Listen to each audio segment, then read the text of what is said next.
Hello friends, welcome to Naveen's kitchen. இன்றைக்கி நம்ம empty சால்னா எப்படி வைக்கிறதுன்னு பார்க்க போகிறோம். நம்ம இந்த ரோட் சைடு கடையிலலாம் கிடைக்கும், பரோட்டாவுக்கு வச்சு சாப்பிடுவாங்க, பரோட்டா கடையிலலாம் கிடைக்கும். அது நான்வெஜ் எதுவுமே இல்லாமல் இந்த எம்டி சால்னா எப்படி செய்கிறதுன்னு பார்க்க போகிறோம். வாங்க வீடியோக்குள்ளே போகலாம். இதுக்கு ஃபஸ்ட்டு ஒரு மிக்ஸி ஜாரில் ஒரு அரை கப் தேங்காய் துருவல், ஒரு 6-7 முந்திரி, ஒரு அரை ஸ்பூன் கசகசா, ஒரு ஸ்பூன் சோம்பு, இதெல்லாம் சேர்ந்து ஒரு பேஸ்ட் அரைச்சிக்கலாம். அடுத்ததாக ஒரு கடாய் வச்சு அதில் ஒரு 3 ஸ்பூனுக்கிட்ட எண்ணெய் விட்டுக்கலாம். அதில் ஒரு துண்டு பட்டை, ஒரு பிரியாணி இலை, ஒரு 2 ஏலக்காய், ஒரு 2 லவங்கம், இதெல்லாம் போட்டு தாளிச்சிட்டு நான் ஒரு பெரிய சைஸ் ஆனியன் எடுத்து வெட்டி வச்சுருக்கேன். அதையும் இது கூட சேர்த்து இதை நல்லா வதக்கி விட்டுடலாம்.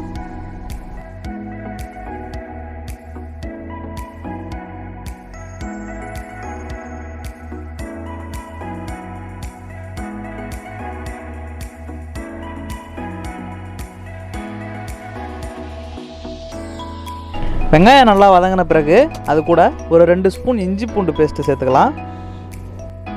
ஒரு 2 பச்சை மிளகாய் வெட்டி வச்சுருக்கேன், அதையும் சேர்த்துட்டு ஒரு பெரிய சைஸ் தக்காளி வெட்டி வச்சுருக்கேன், அதையும் இது கூட சேர்த்துடலாம். வெங்காயம் தக்காளி மீடியம் ஃப்ளேமில் கொஞ்சம் நேரம் நல்லா வதங்கட்டும்.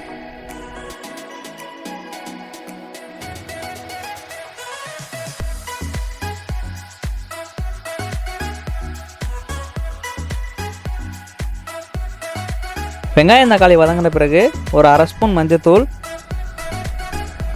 ஒரு 2 டீஸ்பூன் காஷ்மீரி சில்லி பவுடர்,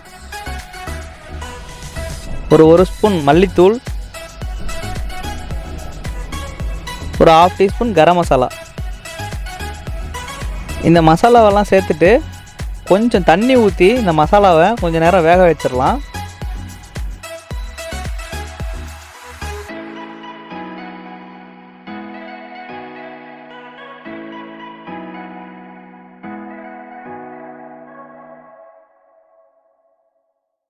இன்னும் கொஞ்சம் கூட தண்ணி விட்டுக்கலாம்.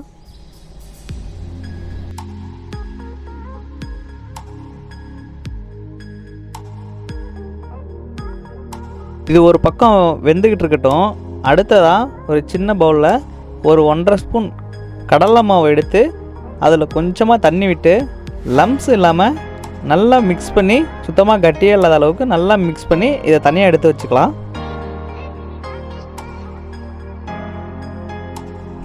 மசாலாலாம் ஓரளவுக்கு எண்ணெய் பிரிகிற அளவுக்கு இந்த அளவுக்கு நல்லா வெந்து வந்துருச்சு. இந்த ஸ்டேஜில் நம்ம அரைச்சி வச்சுருக்க தேங்காய் முந்திரி பேஸ்ட்டை இது கூட சேர்த்துடலாம்.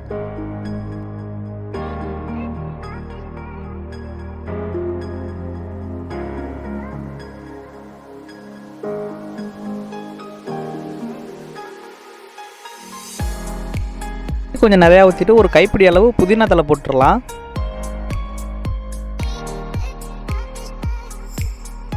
இப்போ இந்த சால்னாவுக்கு தேவையான உப்பை போட்டுடலாம்.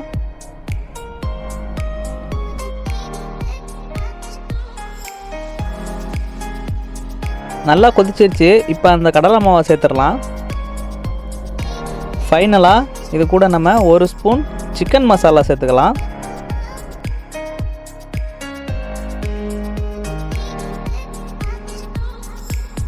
சிக்கன் மசாலா சேர்த்து கொஞ்ச நேரம் கொதிக்க விட்டதுக்கு அப்புறமா ஸ்டவ் ஆஃப் பண்ணிடலாம். இந்த அளவுக்கு கொதிச்சு வந்தால் போதும். அவ்வளோதான் ஃப்ரெண்ட்ஸ், ரோட் சைடில் கிடைக்கக்கூடிய அதே சால்னா வீட்டிலேயே ரெடி பண்ணியாச்சு.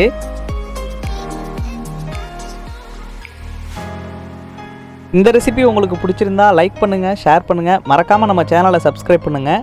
அடுத்தது ஒரு நல்ல ரெசிபியோட உங்களை வந்து பார்க்குறேன். தேங்க்யூ.